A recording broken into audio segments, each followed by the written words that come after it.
Hello, I hope that y'all can hear me over the breeze. This is your girl, Dania, back with another career focused Patreon video.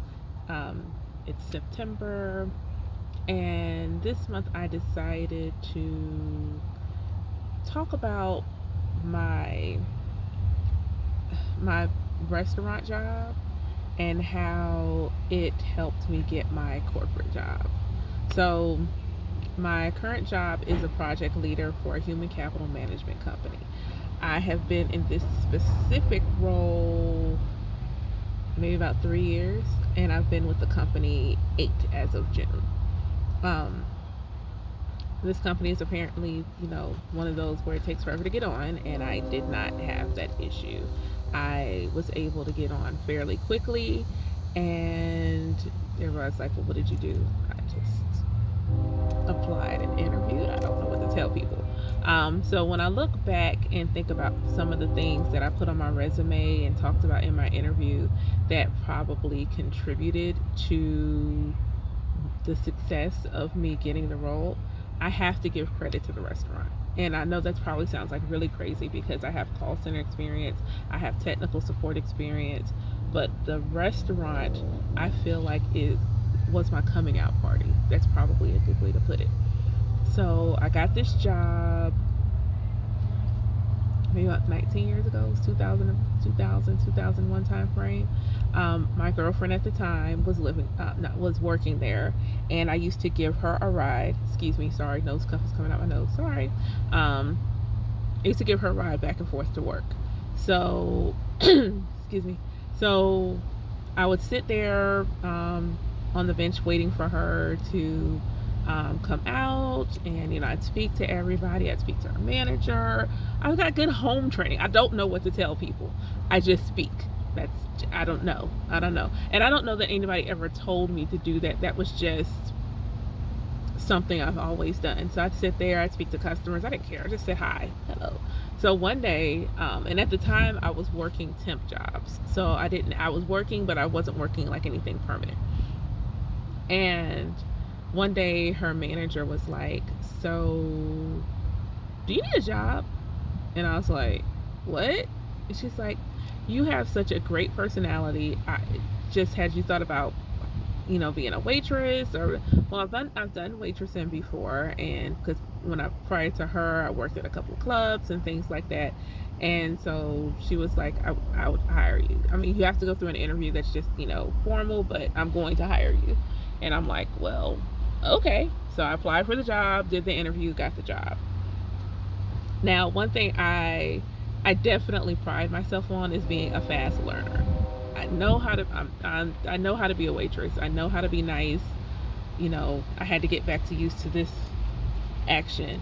But the computer system, we took orders and put them in the computer. So I had to learn that. And even though there was supposed to be someone training me, she was always somewhere.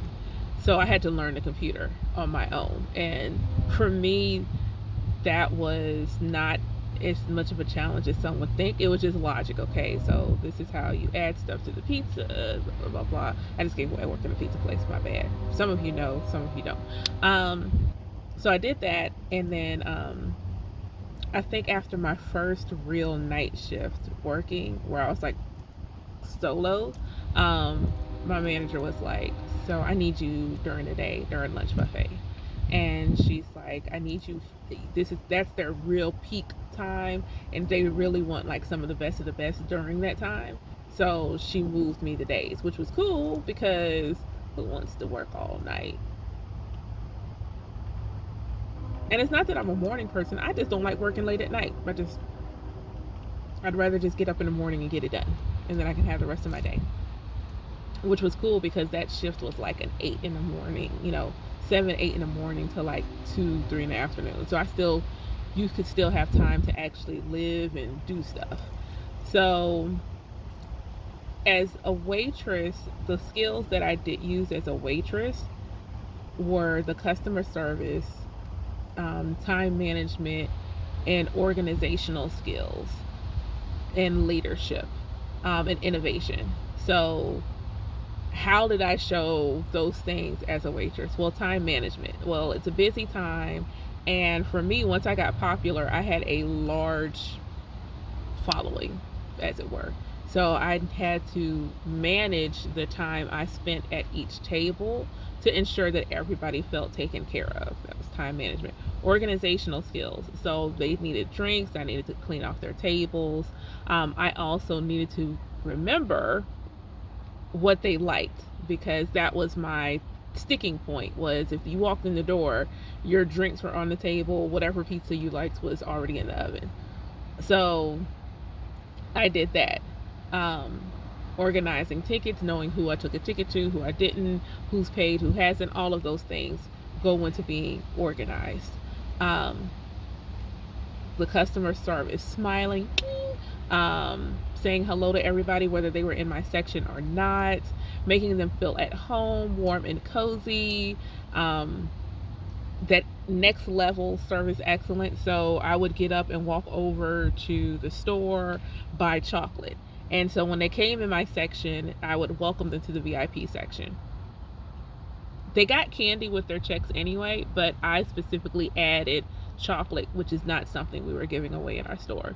So that extra layer, and someone asked me, like, why are you doing this? Because I'm going to flip this little $6 I spent on candy and I'm going to make like $60-$70 in tips. It just made sense to me to do it. I invested it. That was my investment in my customers, which allowed them to invest in me. Um, I also made it a point to learn on the sly of the areas of the store. So if nobody was up front, I could go to the register and cash out customers because I was paying attention and learned how to do that. Um, my ex at the time, I think she was a shift manager. So I would come up there when she had to close and learn how to close. So I knew kind of some of the paperwork she had to do. So I made sure that my stuff for my shift was done in a certain way to make it easier for that manager. I paid attention to how they, made and cut the pizzas. So those were things, little things I just picked up on, so that, let's say I see my pizza and I need it and everybody's busy. Instead of just standing there looking crazy, I wash my hands and I go cut the pizza. Initiative and innovation. I figured out how to play games in the dining room. I made up little trivia for them to do in the dining room. And then all of a sudden they got it sitting on the tables. I'm not salty. It's okay. Y'all can have that. So those are some of the kind of things I did just as a waitress that I could translate into how I could be good when I got my corporate job, which started me on the phones. Um, Anticipating the client's needs and going above and beyond the surface level request. And if they called back in and I knew I had them before, remembering what their business was like, organizing my time, making sure if I had to like circle back that I met those time deadlines. Those are things that would translate over. Um, then I got promoted after just 5 months. I also got promoted to a shift manager. So that was that turning point for me, because I never ever saw myself in a leadership type. That just wasn't in my radar. I had gone to school to potentially be a doctor, but I realized I was way too emotional. I thought about teaching, but never anything like I'm gonna be a manager. That just wasn't on my radar. So what I did, when she gave me the job, the first thing I learned was that when you go from that frontline or individual role to I'm leading people, the people that you once were colleagues, same level with, they may try you. And so I had to overcome that fear of, well, I have to tell people what to do, I have to discipline people. Sorry, my foot's asleep. And hold on a second. Okay, I'm sorry. I'm so sorry. My foot was like real asleep and I had to like move my leg. So, um, and I did get tried. That's a story for another day, but I did get tried. One employee was like, you just not gonna tell me what to do.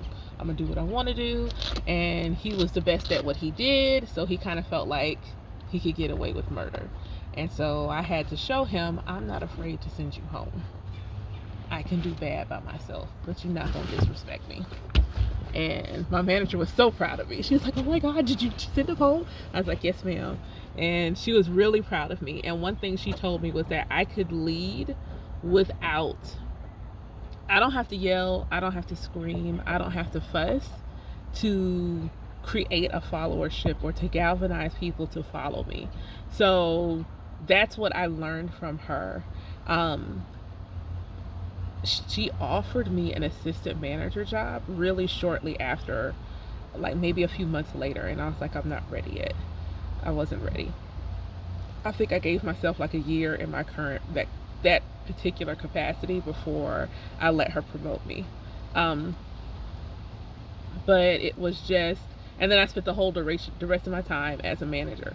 So if you think about it, I really only spent like 5 months in a non-leadership role. The whole rest of the time that I was there, I was in a leadership role. And as assistant manager, I mean, just shy of having my name on the store, there was a lot of things that I did. So, scheduling, payroll, time cards, performance evaluations, creating checklists. Like, these are all the things I was responsible for, averaging like 70 hours a week and working holidays, giving up your birthday. Those are the things that I did, and those are the things that I could speak to on my resume. And it was funny because in the interview, they were like, "Well, what is your goal here?" And I'm like, "Well, I'm trying to get into leadership." And, well, you first have to learn the role. Yeah, I'm a really fast learner. You won't know it for 18 months. That's what you think. So I won't tell you that story right now, but I will say I learned it quickly. But everything I learned from working in the restaurant, from how to handle stressful situations, because certain times of the year, like at this time of the year, if I was still in my initial role, would be like a really, really hectic time of year for us. How do you manage that? How do you handle the volume? How do you handle the stress? Well, I mean, anybody who's worked in a restaurant on a Friday or Saturday night knows what stress feels like. So I can speak to that. So don't feel like you're, whether it's McDonald's, um, Burger King, Domino's, whatever restaurant job, nightclub, bar job you have. One of my mentees was a manager at a bar. So don't think those jobs can't get you to corporate America. It's all about how you translate what you did and put it into just every job terms on your resume to get you at the table. The key is getting to the table. Once you get to the table, then you can tell your story. And that's the other thing is, you, like I talked about before, you have to be able to tell your story so that they understand why what you've done up until this point is important to what they want you to do in the future. I hope you found this useful. Be sure you like, comment. You can comment here, also comment on the Patreon. And I hope that you share your stories with me. I'd love to hear how you took a job that maybe somebody may think is basic and turned it into something great. Have a great day.